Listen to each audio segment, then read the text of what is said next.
બાંગ્લાદેશીએ હિન્દુ નામ ધારણ કરી ભારતના ખોટા ડોક્યુમેન્ટ બનાવી કતર ખાતે જઈ ત્યાં નોકરી કરી પરત ભારત આવી સુરતમાં રહેતા એસઓજીએ ઝડપી પાડ્યો છે. સ્પેશિયલ ઓપરેશન ગ્રુપ એટલે કે એસઓજીની ટીમે બાતમીના આધારે ભારત દેશમાં ખોટી રીતે ગેરકાયદેસર રીતે પ્રવેશ કરી પશ્ચિમ બંગાળમાં ભારતના નાગરિક હોવાના અને હિન્દુ હોવાના ખોટા ડોક્યુમેન્ટ બનાવનાર બાંગ્લાદેશી મિનાર હેમાયત સરદારને રહેમતનગર ખાતેથી ઝડપી પાડ્યો હતો અને પૂછપરછ કરતા આરોપીએ બાંગ્લાદેશમાં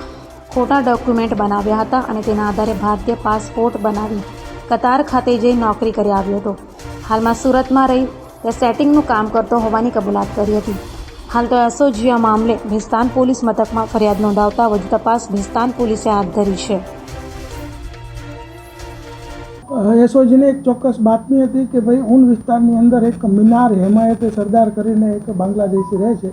તો એના રેકી કરીને ત્યારબાદ એને ધરપકડ કરી ઊનના ચંડા ચોકડી પાસેથી એની ધરપકડ થઈ અને એના તમામ ડોક્યુમેન્ટ્સને એના ઘરે સર્ચ કરતાં એની પાસેથી બાંગ્લાદેશના અને ભારતના બંનેના ડોક્યુમેન્ટ્સ મળતા એના ઉપર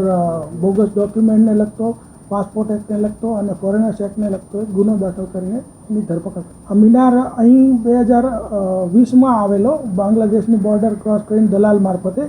અને ત્યારબાદ તેણે પશ્ચિમ બંગાળમાં બોગસ ડોક્યુમેન્ટ જે છે એ બનાવેલા, જેમ કે આધાર કાર્ડ છે, પાન કાર્ડ છે, સ્કૂલ એલસી છે અને પાસપોર્ટ છે વગેરે બોગસ ડોક્યુમેન્ટ જે ભારતના બનાવી અને સુનિલ નામનું ખોટું નામ ધારણ કર્યું હતું અને તે અહીંયા આવીને 2020થી રહેતો હતો. 2021થી 23 દરમિયાન તે કતારના દોહા મજૂરી કામ અર્થે ગયેલ અને ત્યારબાદ તે અહીંયા